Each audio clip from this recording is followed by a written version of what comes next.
Welcome students, हम बात करेंगे application of scalar product on geometry.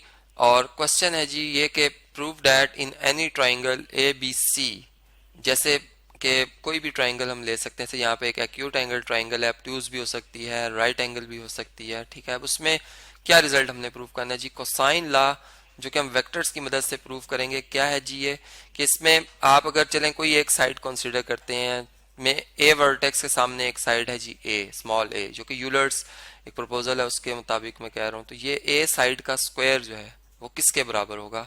ये रिमेनिंग दो जो साइड्स हैं उनके स्क्वायर के सम के बराबर होगा। लेकिन इसमें से हमें कुछ माइनस भी करना होगा, और हमें जो माइनस करना होगा वो क्या होगा? वो -2 टाइम्स, मतलब इसका प्रोडक्ट दिया जाएगा इन्हीं दो साइड्स का, बी और सी का। और मतलब इसको 2 से मल्टीप्लाई करने के बाद कोसाइन लिया जाएगा फंक्शन उस एंगल पर जो कि ए वर्टेक्स पे बन रहा है, ठीक है। तो फिर ये बराबर हो जाएंगे, मतलब लेफ्ट साइड और राइट साइड बराबर हो जाएंगी। लेकिन अब इसका प्रूव हम कैसे कर सकते हैं, ठीक है, इसको हम जरा समझते हैं। देखिए, मैंने एक ट्राइंगल ली, इसमें ए वर्टेक्स है, बी और सी है। तो मैंने वेक्टर से रिप्रेजेंट किया। मैंने कहा जो ए वर्टेक्स है इसके सामने ए वेक्टर है, बी वर्टेक्स के सामने बी वेक्टर है, और सी वर्टेक्स के सामने सी वेक्टर है। अब एक्सटीरियर एंगल क्या होता है? ट्राइंगल का इंटीरियर एंगल, यहाँ पे अगर आप देखें तो ये एंगल ए इंटीरियर है, और इसके एडजेसेंट अगर आप देखें ये एक काम इन दोनों एंगल्स में कॉमन है और वर्टेक्स भी कॉमन है।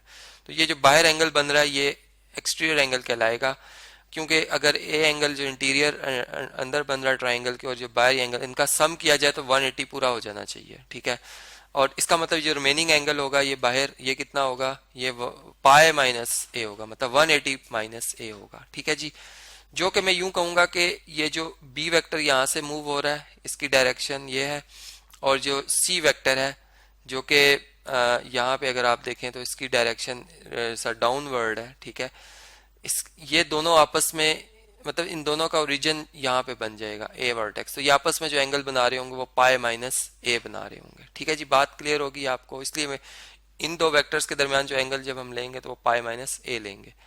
देखें जी, सबसे पहले ये बात हम जानते हैं हेड टू टेल रूल से कि हेड अगर फर्ज करें ए वेक्टर है, ये आपको ए वेक्टर नजर आ रहा है, ये इसका हेड है और ये इसकी टेल है।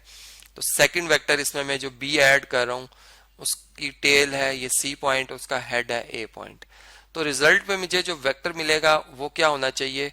वो इस तरह से आएगा कि उसकी डायरेक्शन होगी बी से ए की तरफ, मतलब इस तरह से, क्योंकि रिजल्टेंट की डायरेक्शन हमेशा सेकंड वेक्टर के हेड की तरफ होती है। लेकिन यहाँ पे तो सी वेक्टर की डायरेक्शन डाउनवर्ड है, इसका मतलब कि ये नेगेटिव ऑफ सी एक्चुअल आना चाहिए था, ठीक है।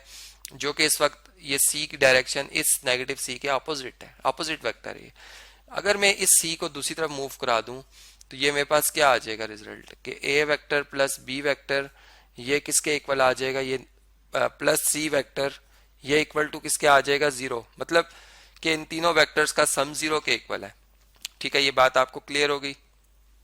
अब इसी रिजल्ट से मतलब चले मैं यूं कर लूं, इसी से आगे मैं मूव कर लेता हूं कि ये इन दोनों वेक्टर्स को अगर मैं दूसरी तरफ शिफ्ट करूं, मतलब इनके नेगेटिव वेक्टर्स अगर मैं ऐड करूं तो यहाँ पर जो ए वेक्टर है वो रह जाएगा, सेपरेट हो जाएगा, जबकि दूसरी तरफ नेगेटिव ऑफ बी वेक्टर आ जाएगा और नेगेटिव ऑफ सी वेक्टर भी आ जाएगा, ठीक है जी। तो ये हमारे पास एक इक्वेशन आ गई। अब मैं इस चूंकि रिजल्ट में मुझे ए चाहिए तो वो मैं इस तरह से ला सकता हूं कि मैं ये बात जानता हूं कि चले मैं यहाँ पर रिवाइज करवा देता हूँ आपको कि अगर हम ए वेक्टर का ए वेक्टर के साथ डॉट प्रोडक्ट लें तो क्या रिजल्ट आता है। जाहिर बात है कि इसमें आप डॉट प्रोडक्ट की डेफिनेशन यूज करेंगे, ए वेक्टर मैग्नीट्यूड फिर ए वेक्टर मैग्नीट्यूड और cosine of angle between them. तो दोनों सेम वेक्टर हैं, इसका मतलब कोई एंगल नहीं बन रहा, 0 एंगल बन रहा है। तो कॉस 0 की वैल्यू होती है 1 multiply by A vector magnitude जिसको मैं सिंपल ए लिख रहा हूँ और ए वेक्टर मैग्नीट्यूड जिसको मैं ए लिख रहा हूँ। तो ये हमारे पास रिजल्ट ए स्क्वायर आ जाएगा, ठीक है। इसका मतलब कि यहाँ पर ए स्क्वायर इसी सूरत में आ सकता है कि अगर मैं यहाँ पर डॉट प्रोडक्ट ले लूँ ए से, तो यहाँ पे मैं लिख रहा हूँ take dot product with a vector, ठीक है, ऑन बोथ साइड्स। तो ऑलरेडी आप जानते हैं यहाँ पर ए वेक्टर और यहाँ भी ए वेक्टर, ठीक है। इसी तरह यहाँ भी ए वेक्टर डॉट प्रोडक्ट लेंगे इसका minus B vector minus C vector से, ठीक है जी। ये माइनस का साइन है। अब ये इस तरीके से हम जब इसका डॉट प्रोडक्ट जो है वो उसको एक्सपेंड करेंगे, ये तो ए स्क्वायर आ जाएगा। इसका रीजन आप यहाँ से देख सकते हैं, ठीक है, ये ऑलरेडी मैं डिस्कस कर चुका हूँ। प्लस माइनस माइनस होता है, यहाँ पे हम नेगेटिव साइन पुट करेंगे, ए का डॉट प्रोडक्ट लिया जाएगा या इनर प्रोडक्ट लिया जाएगा बी के साथ, ठीक है। फिर प्लस माइनस माइनस होता है, माइनस साइन आएगा, ए का डॉट प्रोडक्ट लिया जाएगा सी वेक्टर के साथ, ठीक है, यह आ जाएगा।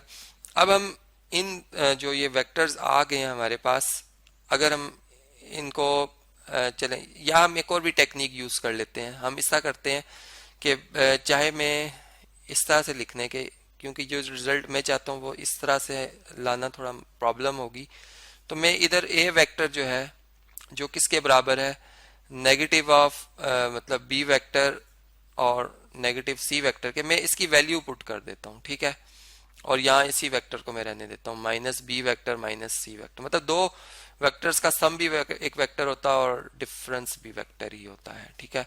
तो ये मेरे पास रिजल्ट आ जाएगा। बात समझ गए होंगे आप। इसमें ये जो मैंने इधर टेक्निक यूज किया ये बेसिकली इस रिजल्ट को खास तौर पे लाने के लिए। अदरवाइज जिस तरह से मैं भी मल्टीप्लाई कर रहा था फिर ये रिजल्ट लाना हमारे लिए मुश्किल हो जाता, ठीक है जी। तो ये मैंने आपको यहाँ पर एक थोड़ा सा जो है वो चेंज जो था वो बताया। अब इन दोनों में से अगर आप नेगेटिव साइन कॉमन ले लें, इन दोनों में देखें नेगेटिव साइन है, तो आपके पास ये B vector plus C vector आ जाएगा, ठीक है। और इसी तरह यहाँ से भी आप नेगेटिव साइन कॉमन ले लें, तो वो नेगेटिव साइन इस नेगेटिव से जब मल्टीप्लाई होगा तो क्या हो जाएगा, ये पॉजिटिव साइन, और ये आ जाएगा B vector plus C vector, ठीक है। तो देखें ये हमारे पास बेसिकली बी प्लस सी होल स्क्वायर बन रहा है, और अगर मैं अलग अलग इनको मल्टीप्लाई करूं तो पहले बी जो बी वेक्टर से मल्टीप्लाई होगा, यहाँ पे हम लिखेंगे B vector multiply by B vector को हम ऐसे भी लिख सकते हैं, ठीक है, नीचे भी हम बार लगा सकते हैं। फिर बी वेक्टर मल्टीप्लाई बाय सी, इसका डॉट प्रोडक्ट, फिर सी का डॉट प्रोडक्ट बी से, और फिर सी का डॉट प्रोडक्ट सी से। जैसे ए का डॉट प्रोडक्ट ए से लिया जाए तो ए स्क्वायर आ गया था मैग्नीट्यूड में, इसी तरह अब ये सेम रीजंस है, मतलब इसमें कोई नया रीजन नहीं आ रहा, जो चीज रिपीट कर रही है अपने आप को वो मैं दोबारा नहीं समझा रहा हूं यहाँ पे, ठीक है जी।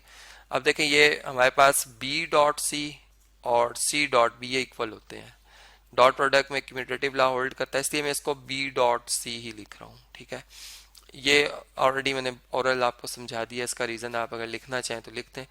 तो ए स्क्वायर किसके इक्वल आ गया है, ये इक्वल आ गया है B square plus 2 times dot product of B and C vectors और प्लस सी स्क्वायर। और डॉट प्रोडक्ट अगर बी और सी का एक्सपेंड करते हैं हम तो और इस टर्म को मैं मतलब इसमें इसकी जगह सिर्फ बदल रहा हूं कि मैं इसे शुरू में एक सीक्वेंस वाइज लिखना चाह रहा हूं कि B square plus C square, ठीक है, प्लस 2, और अब बी डॉट सी किससे इक्वल होगा, B vector magnitude C vector magnitude cosine of angle between B vector and C vector. देखें दोनों की जो हमने टेल जहां पे कॉमन की है या पॉइंट उनका जो रखा था वो एक ए पॉइंट रखा है हमने, ठीक है। बी वेक्टर ए से सिम्प में जा रहा है और जो सी वेक्टर है उसकी डायरेक्शन ये, तो इन दोनों के दरमियान जो एंगल बन रहा था वो पाए माइनस ए था, तो यहाँ पे हम इसे पुट करेंगे पाए माइनस ए, ठीक है, जो कि ऐसा एंगल है जो कि सेकंड क्वाड्रेंट में आएगा, ठीक है। तो सेकंड क्वाड्रेंट में आने की वजह से जो हमारे पास साइन होता है सेकंड क्वाड्रेंट का वो नेगेटिव होता है, कॉज सेकंड क्वाड्रेंट में नेगेटिव होता है, ठीक है। तो पाई माइनस ए जो है वो मैं इधर लिख रहा हूँ इज इन सेकंड क्वाड्रेंट, ठीक है, ये सिर्फ आपकी रिवीजन के लिए। तो इसका मतलब कि यहाँ पर नेक्स्ट आ जाएगा A square equal to B square plus C square minus 2 B और सी वेक्टर्स की मैग्नीट्यूड ऐसे भी लिखी जा सकती है, और कोसाइन ऑफ ए, बेसिकली यहाँ मैंने अलाइड एंगल फार्मूला यूज किया क्योंकि पाई एंगल ऐसा एंगल है जो 90 का इवन मल्टीपल है, और इसमें कुछ एंगल प्लस या माइनस हो रहा हो तो अलाइड एंगल्स की डेफिनेशन के मुताबिक हम अगर इवन मल्टीपल हो तो वही फंक्शन रखते हैं, और ऑड हो तो इसका को फंक्शन लिखते हैं, मतलब कोसाइन नहीं लिखेंगे फिर हम साइन लिखते हैं। अगर ऑड मल्टीपल होता है जैसे 90 का 90 ऑड मल्टीपल है या 270 है, ठीक है, लेकिन ये 180 था, इसलिए हम इसे कोसाइन ही रहने देंगे और ए एंगल लिखेंगे लेकिन नेगेटिव साइन कर देंगे इस एंगल की वजह से जहां पर ये एंगल है, ये चूंकि सेकंड क्वाड्रेंट में है। तो ये हमारा वो रिजल्ट है जो कि हमें रिक्वायर था। तो इस तरीके से हमने वेक्टर्स की मदद से ये रिजल्ट जो है वो प्रूव कर लिया, जिसे हम कोसाइन लॉ कहते हैं।